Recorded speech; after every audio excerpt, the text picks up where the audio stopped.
Let's continue our conversation regarding consciousness and the two-track mind. Dreams. What we dream.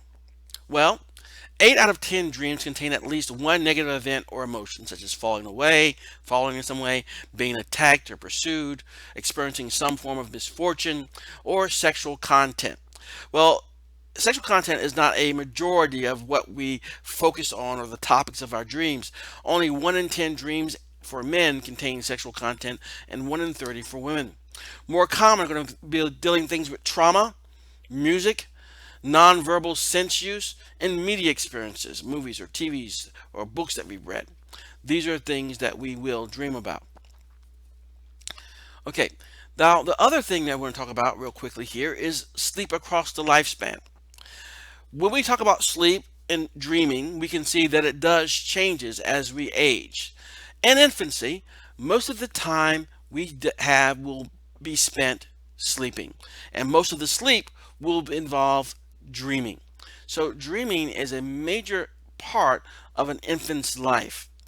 So we can see that it will start to lessen dream sleep as we mature in age. And you can see in this graph how it does so.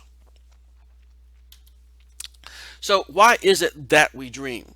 Well, why we dream? We can satisfy our own wishes, wish fulfillment, to follow away memories, to develop and preserve neural pathways, to make sense of neural static, and to reflect our cognitive development. So these various theories of why we dream cover a variety of topics. So dreams preserve sleep and serve as a psychic safety valve, according to Freud's ideas, expressing otherwise unacceptable feelings in our dreams. In information processing theory, dreams help us to sort out the day's events and consolidate our memories. Physiological function. Regular brain stimulation from dreaming or REM sleep may help develop and preserve neural pathways, for example, like a constant tune-up. Neural activation. REM sleep triggers neural activity that evokes random visual memories, which our sleeping brain tries to weave into stories and cognitive development. Dream content reflects dreamers' level of cognitive development, their knowledge and understanding. Dreams simulate our lives, including worst case scenarios. Now, one other aspect sort of indicates that dreams are very important to us.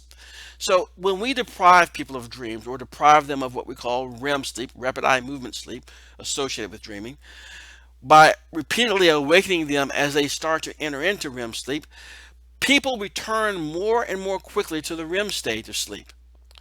When finally allowed to sleep undisturbed, they literally sleep like babies with increased REM sleep, a phenomenon we call REM rebound. Now, the other aspect of consciousness that we want to cover deals with drugs. Drugs can change our level of awareness of ourself and our environment. So let's talk about tolerance and addiction and substance use disorder. First, a drug's overall effect depends on its biological effect as well as users' expectations. How do you believe the drug is going to affect you? Variations occur with different social and cultural contexts. Remember, we talked briefly about this before. We talked about the placebo effect in a previous lecture. Let's go over some of these terms that we need to understand. We have psychoactive drugs, chemicals that change perceptions and moods. Substance use disorder characterized by continued substance craving and use despite significant life disruption and or physical risk. Tolerance, diminishing effect with regular use of the same dose of a drug, requiring the user to take larger and larger doses before experiencing the drug's effect. And withdrawal, discomfort and distress that follow discontinuation of an addictive drug or behavior. So, substance use disorder. Drug use continues despite significant life disruption. Brain changes may persist after quitting, but we still have those cravings. And severity varies from mild to moderate to severe. Indicators of such things as substance use disorder are diminished control, diminished social functioning, hazardous use, and drug action. So let's look at these a little bit more closely. So when we talk about diminished control, we use more substance for longer than intended. 2. Tries unsuccessfully to regulate use of substance. 3. Spends much time acquiring, using, or recovering from effects of substance. And 4. Craves the substance. That's diminished control. Diminished social functioning. Use disrupts commitments at work, school, or home. Continues use despite social problems, and causes reduced social, recreational, and work activities. Hazardous use. Continues use despite hazards. Continues use despite worsening physical or psychological problems. And then drug action. Experiences tolerance, needing more substance for the desired effect. Or experiences withdrawal when attempting to end use. The severity of substance use disorder varies from mild 2 to 3 indicators to moderate 4 to 5 indicators to severe 6 or more indicators. Tolerance. With continued use of alcohol and some drugs, users develop tolerance as brain chemistry adapts to offset the drug effect, or neuroadaptation. To experience the same effects, users require even larger doses, which increase the risk of addiction and developing a substance use disorder. Addiction, caused by ever-increasing doses of most psychoactive drugs, including prescription painkillers. Regardless of where you get the drug, drugs are drugs, whether they're prescribed for you or you get them illicitly. It prompts the user to crave the drug, to continue use despite adverse consequences, and to struggle when attempting to withdraw from that drug use. Users want the drug more than they like the drug. And behavior addictions. Psychologists try to avoid using addiction to label driven, excessive behaviors such as eating, work, sex, or accumulating wealth. But behavior addictions can be just as problematic and dangerous as drug addictions. There are 3 major categories of psychoactive drugs: depressants, stimulants, and hallucinogens. All do their work at the brain synapses. They stimulate, inhibit, or mimic activity of the brain's own chemical messengers, the neurotransmitters, which we've discussed previously. So let's look at depressants. Depressants, they calm neural activity and slow body functions. Alcohol is such a depressant. It is also a disinhibitor. Alcohol use disorder is marked by tolerance. You have to keep drinking more and more, for example, to get the same effect. Withdrawal. If you don't have it in your body, you sort of start to crave it even more strongly. And drive to continue problematic use. So what we see is that this will slow your neural processing. Taking depressants, such as alcohol, will slow your neural processing. It will cause memory disruptions and reduce your level of self-awareness. In addition, the urges you feel, if sober, are the ones you will more likely act upon when intoxicated. So one of the things that we see is that this inhibits you. So you may have an urge to do something when you're sober, but you're more likely to act on that urge when you have become intoxicated. We can see in the images that here a scan of a woman with alcohol use disorder and a scan of a woman without alcohol use disorder. Notice the ventricles in the center of the image of the brain here. The larger ventricles we see with alcohol use disorder female brain image is basically saying that the brain is shrinking in size. So other depressants, we have barbiturates. They depress the central nervous system. Such things as tranquilizers depress nervous system activity. We see some of the names: Secadol, Amitol. All these are used for a variety of things. They can induce sleep or reduce anxiety. And it can be lethal when combined with alcohol. Think what this means.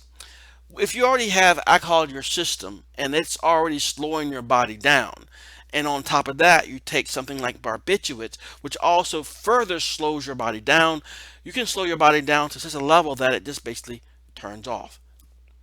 Opiates depress neural activity and also lessens pain. Depress neural functioning. We have opium and other opium derivatives like heroin, pain, and other narcotics. Basically, this does a couple of things real quickly.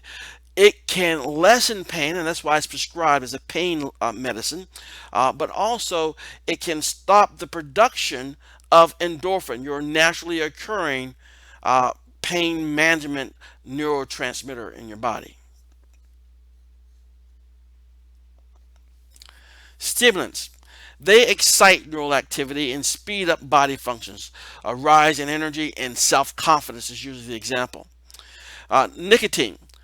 Nicotine is highly and quickly addictive and increased risk of dying from habit and tolerance development.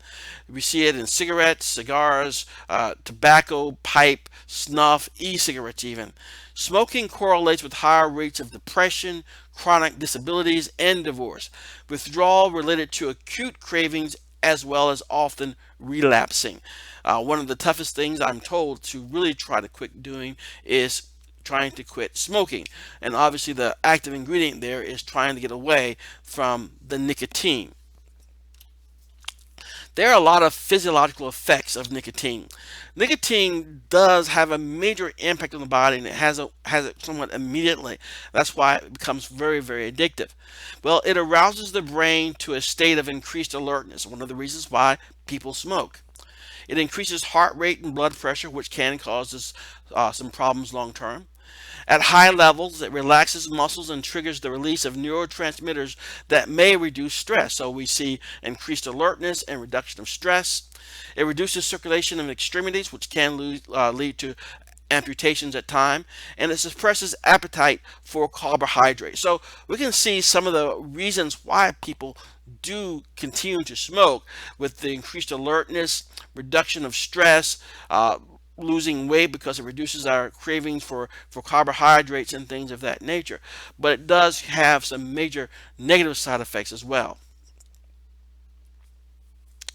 So stimulants are cocaine, methamphetamine, and ecstasy. Cocaine is derived from the coca plant. It can be snorted, injected, or smoked, as in crack cocaine. It enters the bloodstream quickly, produces euphoria, depletes the supply of dopamine, serotonin, and norepinephrine, which leads to a crash of agitated depression, then cravings. So one of the things that these drugs do is that they start to interfere with the normal production of certain neurotransmitters in the body. So it gives you this euphoria, these wonderful feelings of self-confidence in the case of cocaine here, but then the supply, your normal supply of dopamine and serotonin and norepinephrine becomes depleted. It sort of like becomes sucked out in a way because you've used it up by taking this drug, and all this stuff has been sort of overactivated. So when you crash, the crash is going to be rather hard, and it can lead to agitated depression and then even more intense cravings. It can produce emotional disturbances, suspiciousness, convulsions, cardiac arrest, and respiratory failure. Methamphetamine stimulates neural activity, creates a rise in energy and mood, triggers dopamine release. It can lead to very long, heightened energy and euphoria, up to 8 hours. Crashes include a wide range of negative behaviors. And we have ecstasy, MMDA, a stimulant and mild hallucinogen, triggers dopamine release, prolongs serotonin's feel-good flood, high energy level. It can lead to dehydrating effect, long-term risk of permanent depression and impaired sleep, immune system damage, and cognitive impairment. These drugs, when taken over a long period of time, can cause some major issues because the normal substances that are produced by your body are being interfered with and can then be damaged and no longer be produced in the amounts that normally would be produced. And therefore, if you're no longer able to produce the serotonin to the levels before you started taking ecstasy on a regular basis, then you can become depressed because your body just will not produce enough serotonin to keep your mood elevated. So let's look a little bit more closely at each one of these. Cocaine blocks reuptake and thus increases levels at the synapse of the following: dopamine, which increases your feelings of being rewarded; serotonin, which lifts your mood, and norepinephrine, which provides you with energy. Therefore, the effect on your consciousness is that of euphoria. You feel rewarded, you feel great, your mood is high, and you have a lot of energy. And this lasts usually around 45 minutes. So euphoria crashes into a state worse than before taking the drug with agitation and depression. Users develop tolerance over time. Withdrawal symptoms of cocaine use get worse, and users take more just to feel normal. But one of the aspects we see here when it comes to cocaine is that you can take the drug to get high initially, but after a while, you're no longer taking the drug to get high anymore. You're taking the drug just to feel normal. Cycles of overdose and withdrawal can sometimes bring convulsions, violence, heart attack, and even death. Methamphetamine triggers the sustained release of dopamine, sometimes leading to 8 hours of euphoria and energy, as I stated earlier. What happens next after that? Irritability, insomnia, seizures, hypertension, violence, and depression. Meth addiction can become all-consuming. You can see from 1998 to 2002, we see the same woman here with an extreme meth makeover of how her life changed drastically after she became addicted to methamphetamine. Now, looking a little bit more closely at ecstasy, MDMA. Ecstasy is a synthetic stimulant that increases dopamine and greatly increases serotonin. Effects on the consciousness: euphoria, stimulation through the central nervous system, some hallucinations, artificial feeling of social connectedness, and intimacy. It's one of those drugs you usually see at parties because it's sort of a party drug. In the short run, you can have regretted behavior, dehydration, overheating, and high blood pressure, but make it past that and you might have damaged serotonin producing neurons, causing permanently depressed mood, disrupted sleep and circadian rhythms, impaired memory, and slowed thinking and suppressed immune system. So hallucinogens distort perceptions and evoke sensory images and sensory input in absence of those substances or stimuli in the environment. Order of brain hallucinogens: simple geometric forms or more meaningful images can be hallucinated. Feelings of separation from body, like a dreamlike scenes or near-death experiences. We see synthetic LSD and MDMA or ecstasy, which we just talked about, are some of the examples. We can have naturally occurring ones such as marijuana or mushrooms. So hallucinogens are psychedelic, mind-manifesting drugs such as LSD that distort your perceptions and evoke sensory images in the absence of the sensory input. Near-death experience: altered state of consciousness reported after a close brush with death, such as a cardiac arrest, often very similar to drug-induced hallucinations. LSD is a very powerful hallucinogenic drug, also known as lysergic acid diethylamide, which again was studied quite extensively in the 1960s and 70s, even by our government. But the idea is that these drugs cause you to see things which are not there. You can see visual stimulations of things that are not present in reality, and it can cause you to respond as if they are real to the individual. And then THC, the active ingredient to marijuana. So it can trigger a variety of effects, including mild hallucinations or making certain images appear brighter or more clear or more vivid. So LSD and similar drugs interfere with your serotonin transmission. This causes hallucinations, images, and other sensations that didn't come through the senses. Marijuana binds with the brain cannabinoid receptors, effects on the consciousness. It amplifies sensation. It disinhibits impulses, gives you that euphoric mood, and a lack of ability to sense satiety. Satiety is your ability to determine that you are hungry or not. That is why, because your ability to detect your level of hunger is not active at this time, you don't have that ability anymore, you tend to want to eat more and more and more. Ergo, you have the munchies. So It can lead to impaired motor coordination, perceptual ability, and reaction time. It accumulates in the body, increasing the effects of the next use. Over time, the brain shrinks in areas processing memory and emotion, and smoke inhalation damage can occur as well. So, although it's seen as not a particularly dangerous drug these days, it does have some significant effects for long-term use. So let's do a real quick summary here as to some of the drug effects when it comes to desired aspects of it. So we see alcohol, it's a depressant, initial high followed by relaxation and disinhibition. Those are one of the pleasurable effects. Heroin, a depressant, rush of euphoria, relief from pain. Caffeine, a major stimulant, one of the most abused out there because it is very legal. We get it in soda pops, coffee, very powerful stimulant. Increased alertness and wakefulness, and that's why people drink their coffee in the morning. I'll give you a little bit of a aside here. I wasn't a coffee drinker for a long time, but when I got my first real job and had to be someplace from 9 to 5, and they had free coffee there, I said, why not? And so I became a major coffee drinker. And then I went on a 2-week vacation. I worked up in Michigan for Ford Motor Company, and they had these layoffs or scheduled layoffs. We got paid and whatnot. But anyway, I remember I didn't have the coffee that was available to me. I had the worst headache I've ever had in my life until my wife told me it's because you have gotten your body used to the caffeine. And if you don't have it in your system, sometimes you can get some major headaches from it. Nicotine, another stimulant.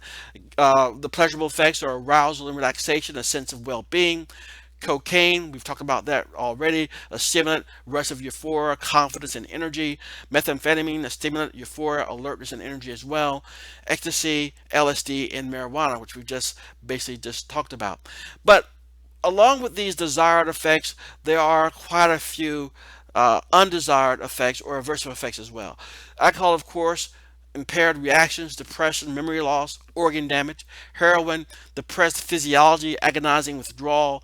Caffeine, anxiety at high dosages, restlessness, insomnia. Nicotine, heart disease, cancer. Cocaine, depressive crash. Methamphetamine, we've talked about already, high blood pressure, or seizures, and those types of things. So what we see is that there are many reasons why people may have the pleasurable effects in mind as to why they take the drugs, but there are also some major aversive effects as well. All of these will have a major impact on our change in our levels of consciousness and state of awareness. So, level of analysis for disordered drug use. We have biological influences on drug use as well. Genetic predispositions. Believe it or not, addictions can run in families. Variations in neurotransmitter systems too may also have a biological influence on whether or not someone becomes more likely to have disordered drug use. We have psychological influences, lacking sense of purpose, significant stress, psychological disorders such as depression, and then we have social cultural influences, a difficult environment, cultural acceptance of drug use, as well as negative peer influences may all lead to the biopsychosocial levels of analysis. All these factors come into play when it comes to disordered drug use and their influence on our drug use behavior.